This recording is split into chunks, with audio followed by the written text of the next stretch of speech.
Ladies and gentlemen, tonight you've been listening to part one of a three-part series entitled The Illuminati, produced by Anthony J. Hilder, narrated by Myron Fagan. Now, in order to give you a very clear picture of this satanic plot, I will go back to its beginning, clear back in the middle of the 18th century, and name the men who put that plot into action, and then bring you down to the present, today's status of that plot. However, the vitally important thing for all Americans, all you mothers of the boys who died in Korea and are now dying in Vietnam, to know is that our so-called leaders in Washington, whom we elected to safeguard our nation and our Constitution, are the betrayers, and that behind them are a comparatively small group of men whose sole objective is to enslave the whole world of humanity in their satanic plot of one world government. Now, as a matter of further intelligence, a term used by the FBI, let me clarify the meaning of the expression, "He is a liberal." The enemy, meaning the one world conspirators, have seized upon that word liberal as a cover-up for their activities. It sounds so innocent and so humanitarian to be liberal. Well, make sure that the person who calls himself a liberal or is described as a liberal is not in truth a red. Now then, this satanic plot was launched back in the 1760s when it first came into existence under the name of the Illuminati. This Illuminati was organized by one Adam Weishaupt, born a Jew, who was converted to Catholicism and became a Catholic priest, and then, at the behest of the then newly organized House of Rothschild, defected and organized the Illuminati. Naturally, the Rothschilds financed that operation. And every war since then, beginning with the French Revolution, has been promoted by the Illuminati operating under various names and guises. I say under various names and guises because after the Illuminati was exposed and became too notorious, Weishaupt and his co-conspirators began to operate under various other names. In the United States, immediately after World War I, they set up what they called the Council on Foreign Relations, commonly referred to as the CFR. And this CFR is actually the Illuminati in the United States. And its hierarchy, the masterminds in control of the CFR, to a very great extent, are the descendants of the original Illuminati conspirators. But to conceal that fact, most of them changed their original family names to American-sounding names. For example, the true name of the Dillons, Clarence and Douglas Dillon, once Secretary of the U.S. Treasury Department, is Lepowski. I'll come back to all this later. There is a similar establishment of the Illuminati in England, operating under the name of the British Institute of International Affairs. There are similar secret Illuminati organizations in France, Germany, and other nations operating under different names. And all these organizations, including the CFR, continuously set up numerous subsidiary or front organizations that are infiltrated into every phase of the various nations' affairs. But at all times, the operations of these organizations were and are masterminded and controlled by the internationalist bankers, who in turn were and are controlled by the Rothschilds. The details of how they accomplished the setting up of the CFR in the United States, as also in the other nations, are far too voluminous to be described in this dissertation. But you can find it complete in News Bulletin number 122, entitled UN is Spawn of the Illuminati, and News Bulletin number 123, entitled CFR Completely Unmasked as Illuminati. Both are published by the Cinema Educational Guild, Post Office Box 46205, Hollywood, California. You can get them for 50 cents per copy by writing to that address. Those news bulletins revealed the names of the original founders of the Illuminati and the Americanized names of their descendants in the present CFR. Now I'll go back to the activities of the original Illuminati conspirators. As revealed in News Bulletin number 122, one branch of the Rothschild family had financed Napoleon. Another branch of the Rothschilds, both branches the real masterminds of the Illuminati, financed Britain, Germany, and the other nations in the Napoleonic Wars. Immediately after the Napoleonic Wars, the Illuminati assumed that all the nations were so destitute and so weary of wars that they'd be glad for any solution. So the Rothschild stooges set up what they called the Congress in Vienna, and at that meeting they tried to create the first League of Nations, their first attempted one world government, on the theory that all the crowned heads of the European governments were so deeply in debt to them that they would willingly or unwillingly serve as their stooges. But the Tsar of Russia caught the stench of the plot and completely torpedoed it.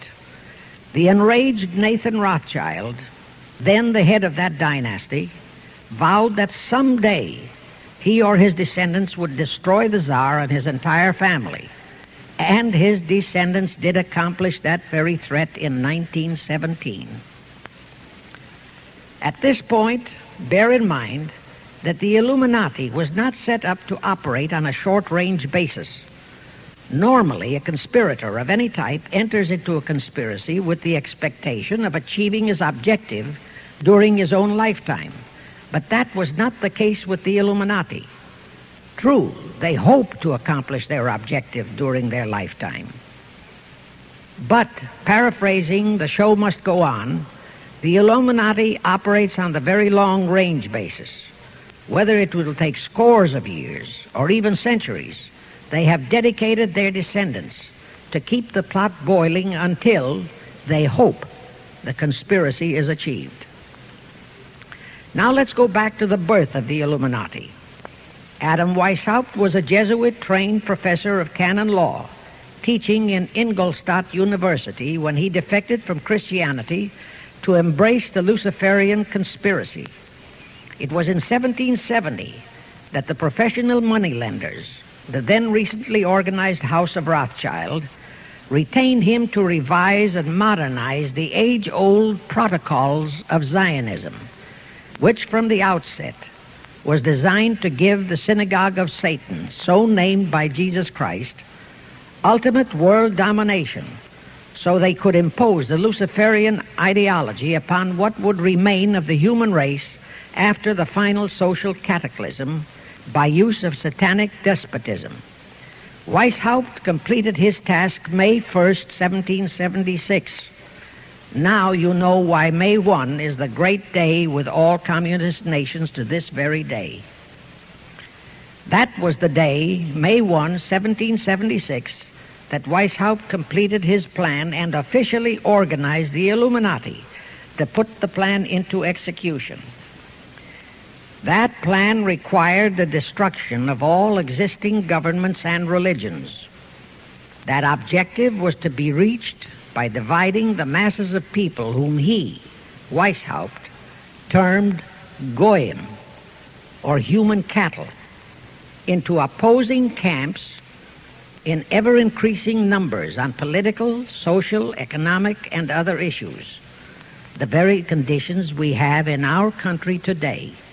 The opposing sides were then to be armed and incidents provided which would cause them to fight and weaken themselves and gradually destroy national governments and religious institutions. Again, I say, the very conditions in the world today. And at this point, let me stress a prime feature of the Illuminati plans. When and if their blueprint for world control, the protocols of the elders of Zion, is discovered and exposed, they would wipe all the Jews off the face of the earth in order to divert suspicions from themselves. If you think this is far-fetched, bear in mind that they permitted Hitler, a liberal socialist himself, who was financed by Krupp, Kennedy, the Warburgs, and the Rothschilds to incinerate 600,000 Jews. Now, just why did the conspirators choose the word Illuminati for their satanic organization? Weishaupt himself said that the word is derived from Lucifer and means holders of the light, using the lie that his objective was to bring about a one-world government to enable those with mental ability to govern the world and prevent all wars in the future. In short, using the word peace on earth as his bait, exactly as that same bait, peace, was used by the 1945 conspirators to foist the United Nations on us.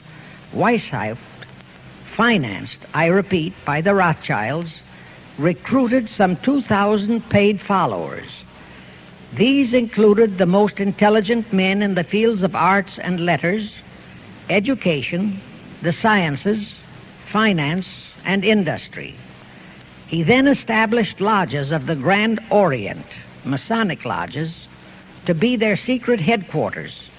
And I again repeat that in all of this, he was acting under orders from the House of Rothschild.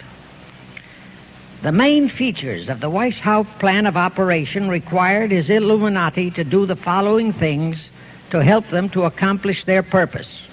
Number one, use monetary and sex bribery to obtain control of men already in high places in the various levels of all governments and other fields of endeavor.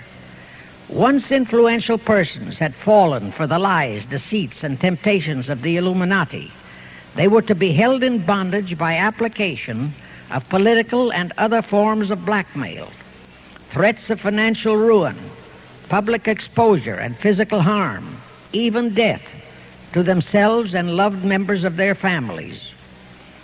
Do you realize how many present top officials in our federal government in Washington are controlled in just that way by the CFR?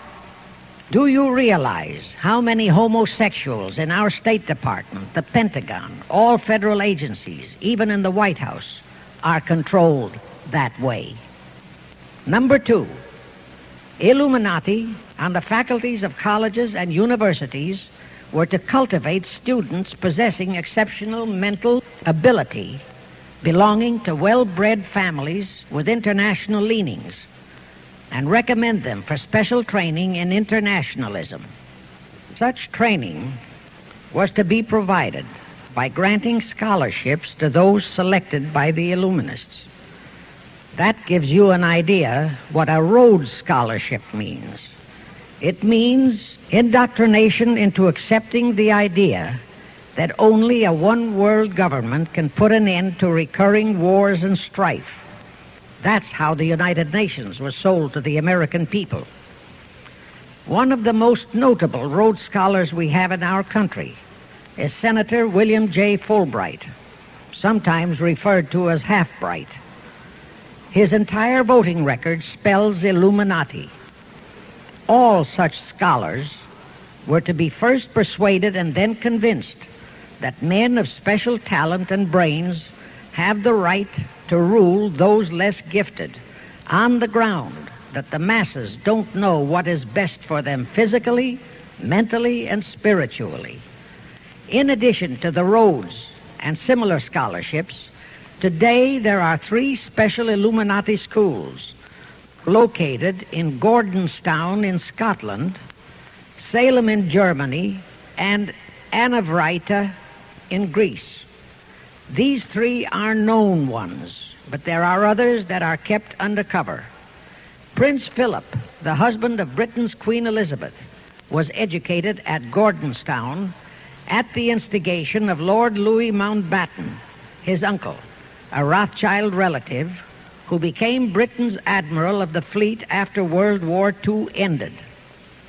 Number 3, all influential people trapped into coming under the control of the Illuminati, plus the students who had been specially educated and trained, were to be used as agents and placed behind the scenes of all governments as experts and specialists, so they would advise the top executives to adopt policies which would, in the long run, serve the secret plans of the Illuminati one-world conspiracy and bring about the destruction of the governments and religions they were elected or appointed to serve.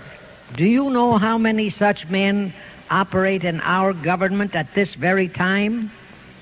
Rusk, McNamara, Hubert Humphrey, Fulbright, Kuchel, and go on and on and on.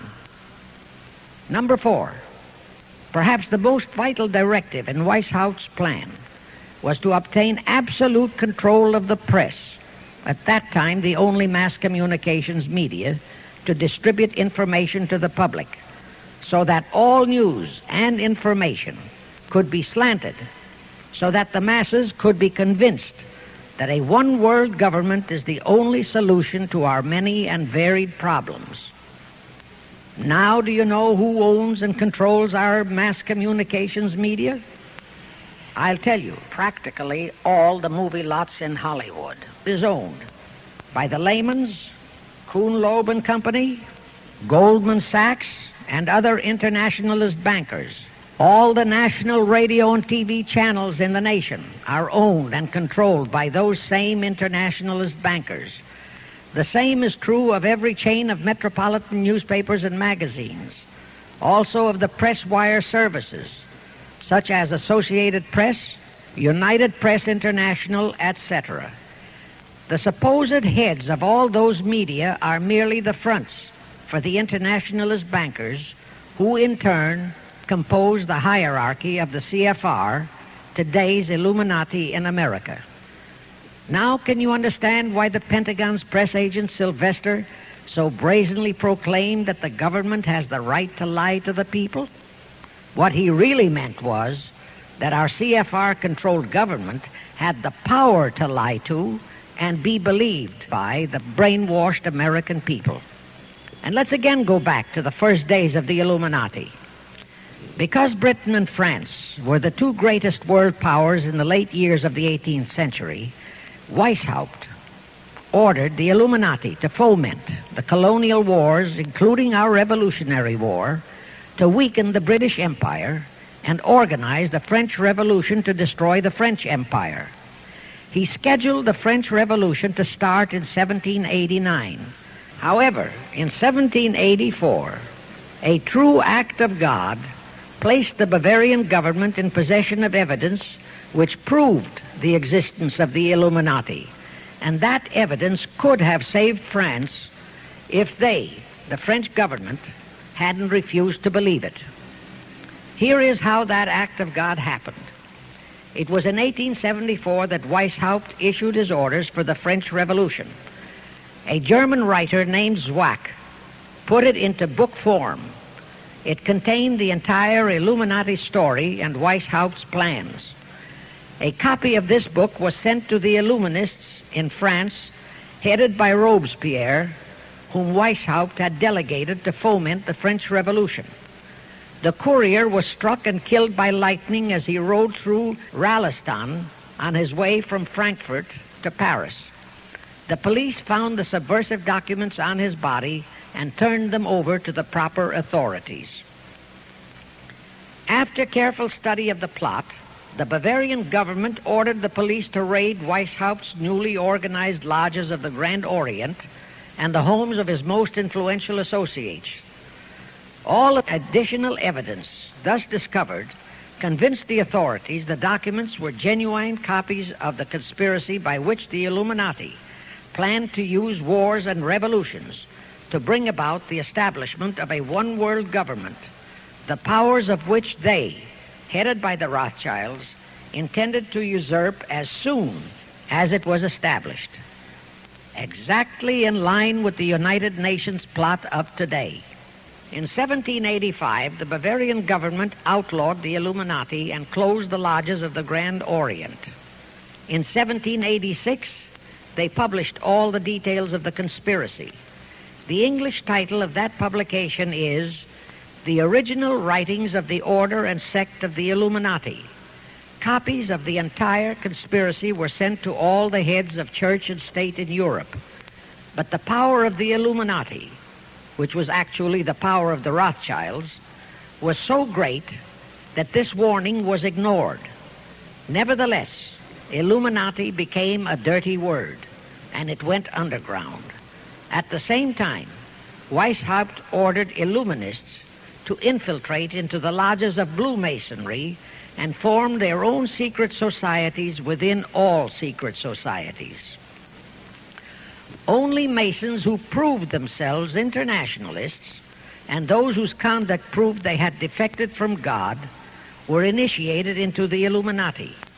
Thenceforth, the conspirators donned the cloak of philanthropy and humanitarianism to conceal their revolutionary and subversive activities. In order to infiltrate into Masonic lodges in Britain, Weishaupt invited John Robison over to Europe. Robison was a high-degree Mason in the Scottish Rite. He was a professor of natural philosophy at Edinburgh University and secretary of the Royal Society of Edinburgh. Robison did not fall for the lie that the objective of the Illuminati was to create a benevolent dictatorship, but he kept his reactions to himself so well that he was entrusted with a copy of Weishaupt's revised conspiracy for study and safekeeping. Anyway, because the heads of state and church in France were deluded into ignoring the warnings given them, the revolution broke out in 1789 as scheduled by Weishaupt. In order to alert other governments to their danger, in 1798 Robison published a book entitled Proof of a Conspiracy to Destroy All Governments and Religions. But his warnings were ignored, exactly as our American people have been ignoring all warnings about the United Nations and the Council on Foreign Relations, the CFR. Now here is something that will stun and very likely outrage many who hear this. But there is documentary proof that our own Thomas Jefferson and Alexander Hamilton became students of Weishaupt's. Jefferson was one of Weishaupt's strongest defenders when he was outlawed by his government. And it was Jefferson who infiltrated the Illuminati into the then newly organized lodges of the Scottish Rite in New England. Here is the proof. In 1789, John Robison warned all Masonic leaders in America that the Illuminati had infiltrated into their lodges. And on July 19, 1789, David Papin, president of Harvard University, issued the same warning to the graduating class and lectured them on the influence Illuminism was acquiring on American politics and religion. And to top it off, John Quincy Adams, who had organized the New England Masonic lodges, issued his warnings. He wrote 3 letters to Colonel William L. Stone, a top Mason, in which he exposed how Jefferson was using Masonic lodges for subversive, Illuministic purposes. Those 3 letters are at this very time in Rittenberg Square Library in Philadelphia. In short, Jefferson, founder of the Democratic Party, was a member of the Illuminati, which at least partly accounts for the condition of the party at this time. And through infiltrations of the Republican Party, we have exactly nothing of loyal Americanism today.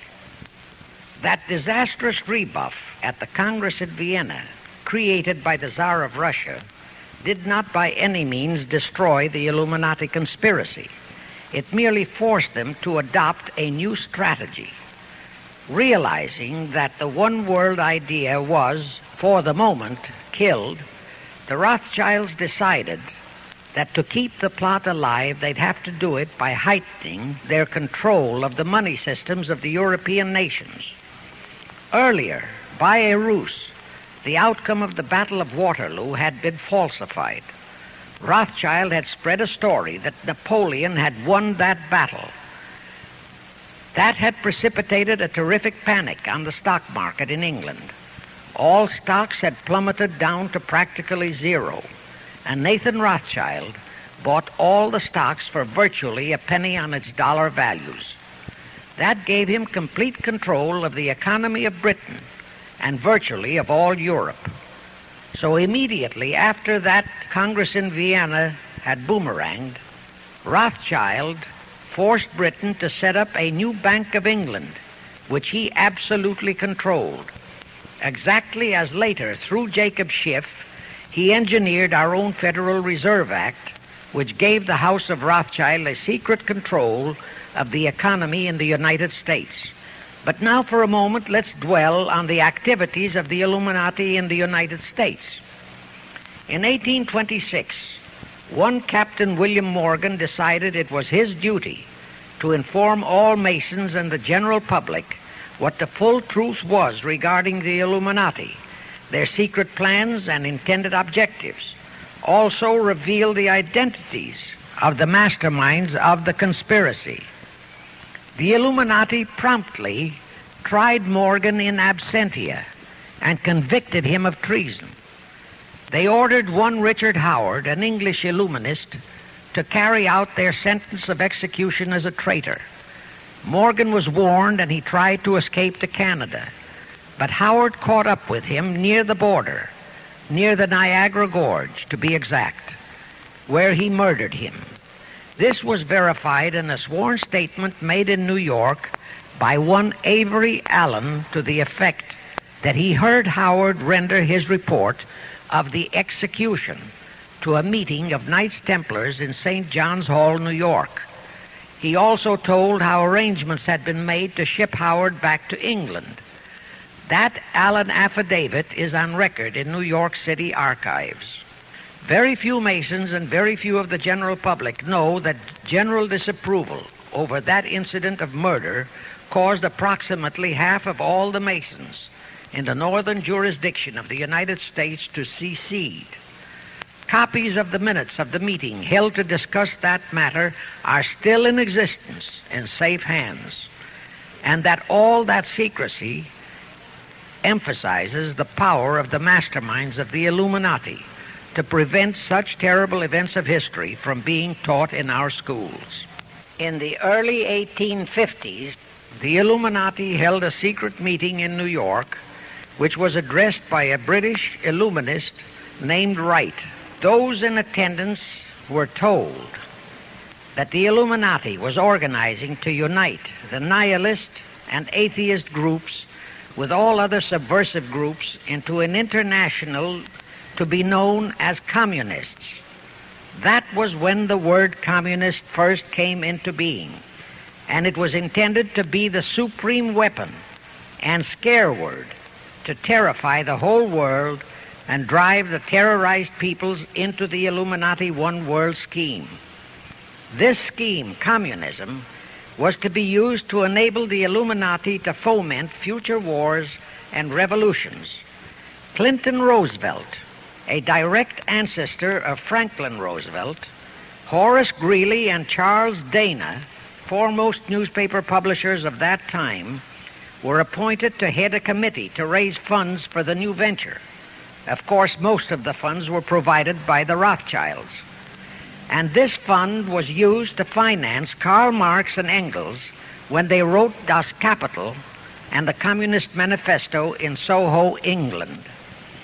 And this clearly reveals that communism is not a so-called ideology, but a secret weapon, a bogeyman word to serve the purpose of the Illuminati. Weishaupt died in 1830, but prior to his death he prepared a revised version of the age-old conspiracy, the Illuminati, which under various aliases was to organize, finance, direct, and control all international organizations and groups by working their agents into executive positions at the top. In the United States, we have Woodrow Wilson, Franklin Roosevelt, Jack Kennedy, Johnson, Rusk, McNamara, Fulbright, etc. as prime examples. In addition, while Karl Marx was writing the Communist Manifesto under the direction of one group of Illuminists, Professor Karl Ritter of Frankfurt University was writing the antithesis under direction of another group. The idea was that those who direct the overall conspiracy could use the differences in those two so-called ideologies to enable them to divide larger and larger members of the human race into opposing camps so that they could be armed and then brainwashed into fighting and destroying each other, and particularly to destroy all political and religious institutions. The work Ritter started was continued after his death and completed by the German so-called philosopher Friedrich Wilhelm Nietzsche, who founded Nietzscheism. This Nietzscheism was later developed into fascism and then into Nazism, and was used to foment World Wars I and II.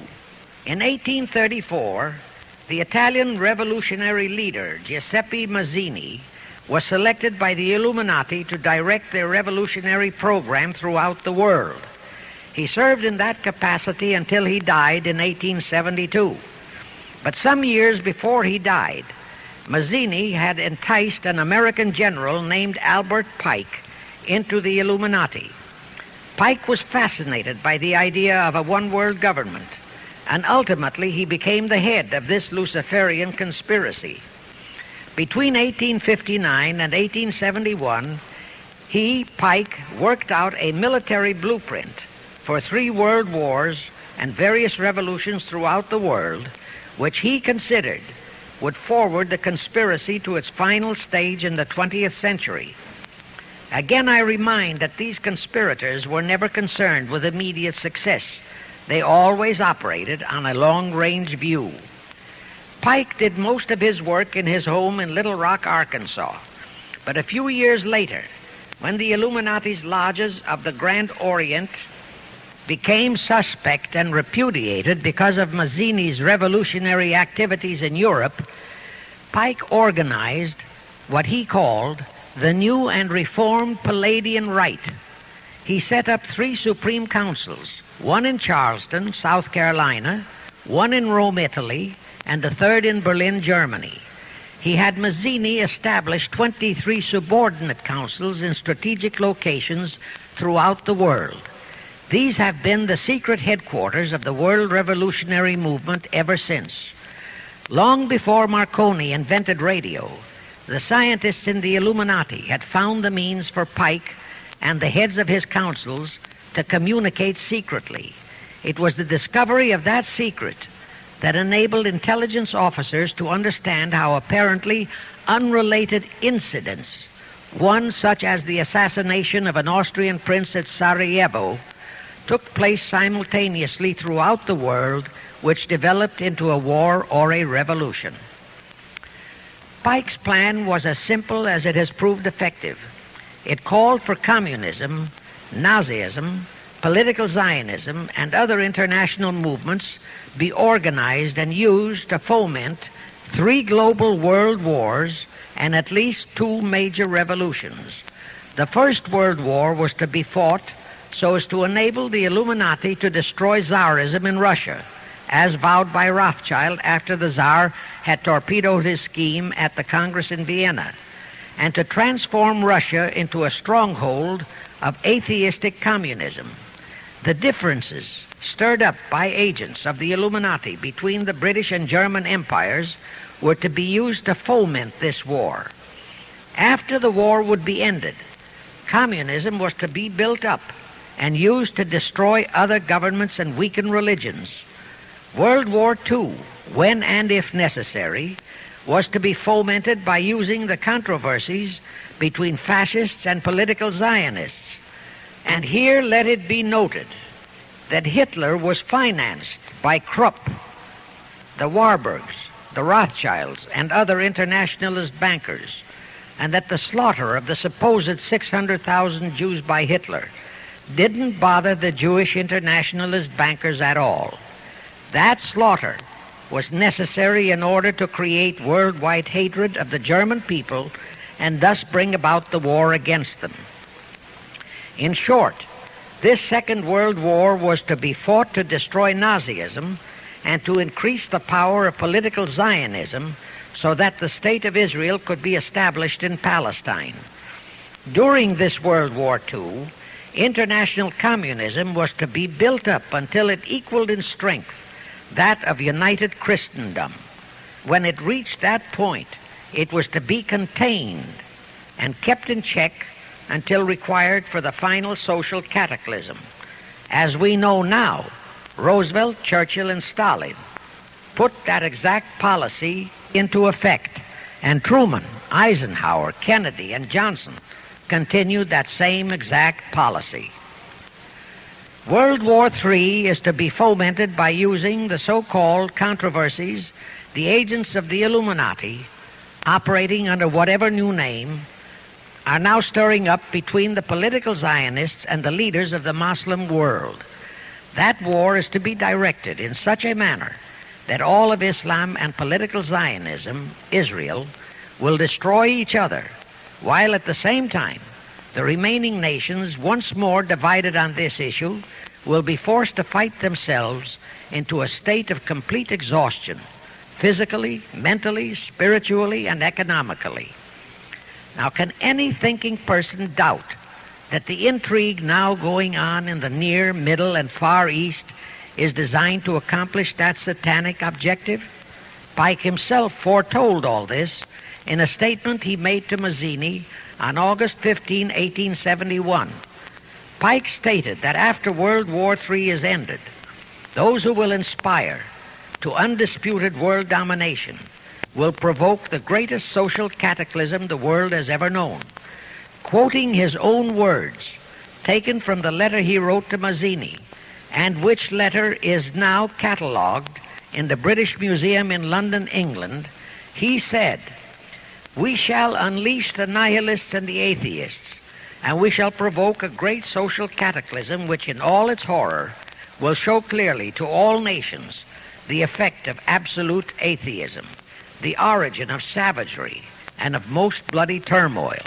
Then everywhere the people forced to defend themselves against the world minority of revolutionaries will exterminate those destroyers of civilization, and the multitudes disillusioned with Christianity, whose deistic spirits will be from that moment on without direction and leadership, and anxious for an ideal but without knowledge where to send its adoration, will receive the true light through the universal manifestation of the pure doctrine of Lucifer, brought finally out into public view, a manifestation which will result from a general reactionary movement which will follow the destruction of Christianity and atheism, both conquered and exterminated at the same time."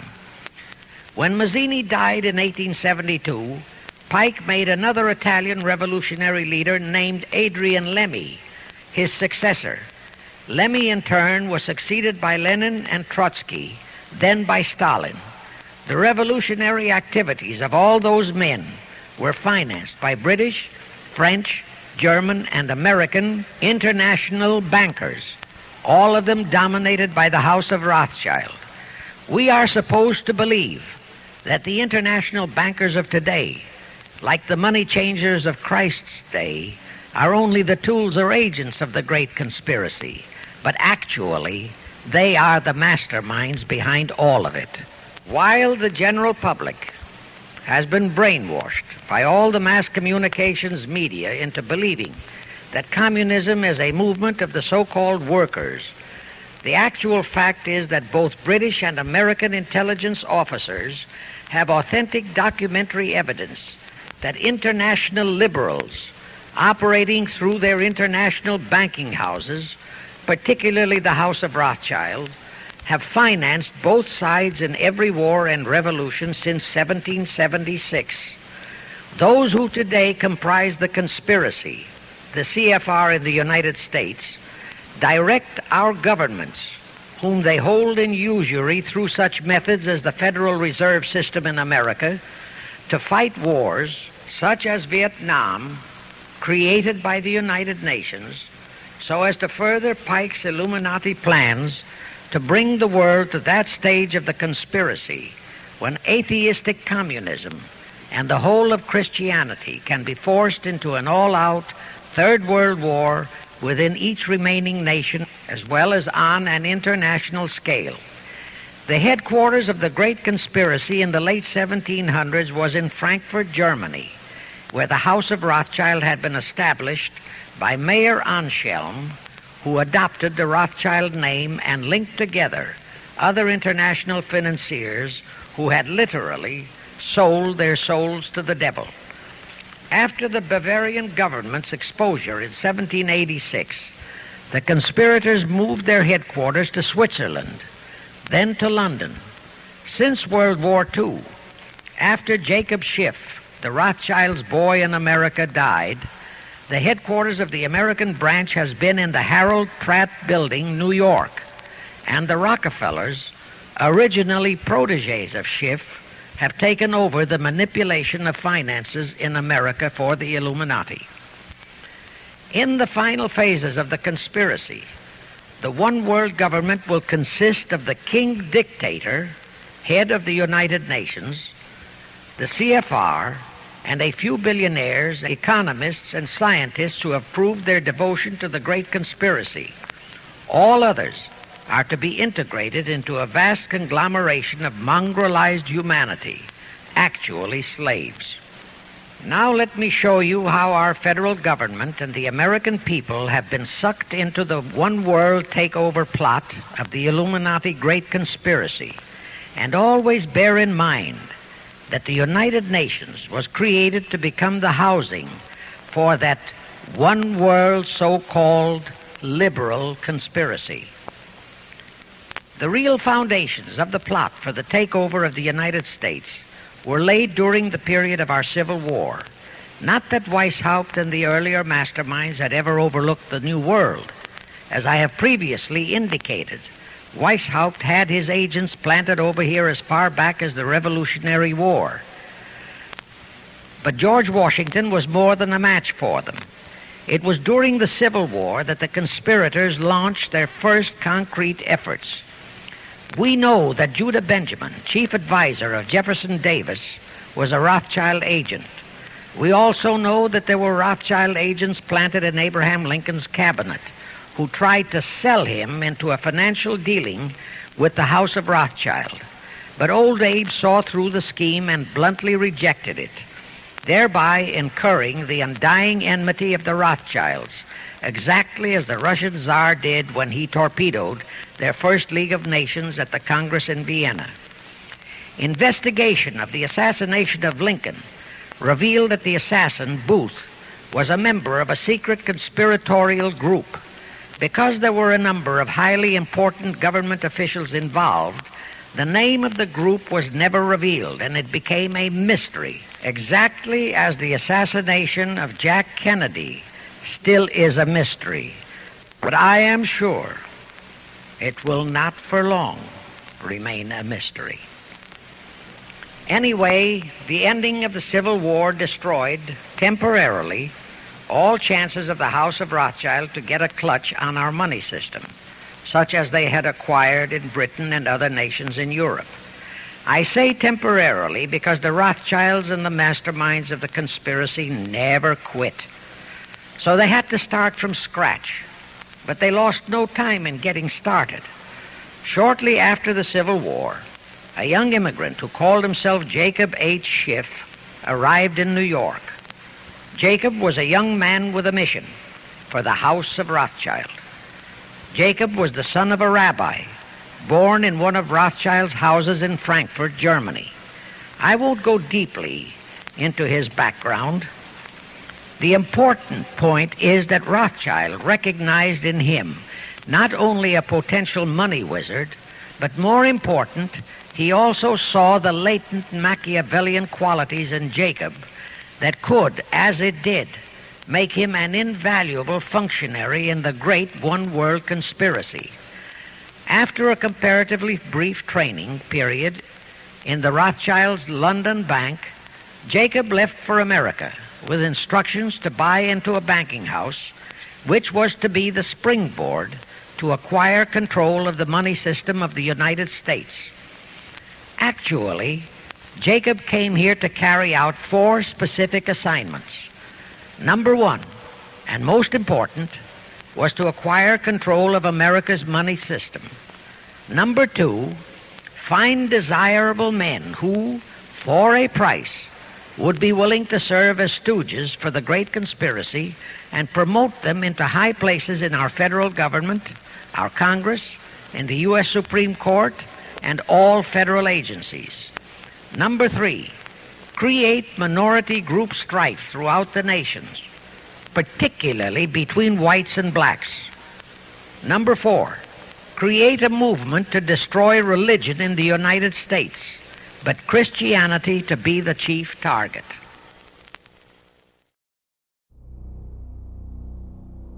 Because after the Illuminati was exposed and became too notorious, Weishaupt and his co-conspirators began to operate under various other names. You were both in Skull and Bones, the secret society. It's so secret we can't talk about it. What does that mean for America? The conspiracy theorists are going to go wild. I'm sure they are. I don't know. I haven't seen the website. Number 322.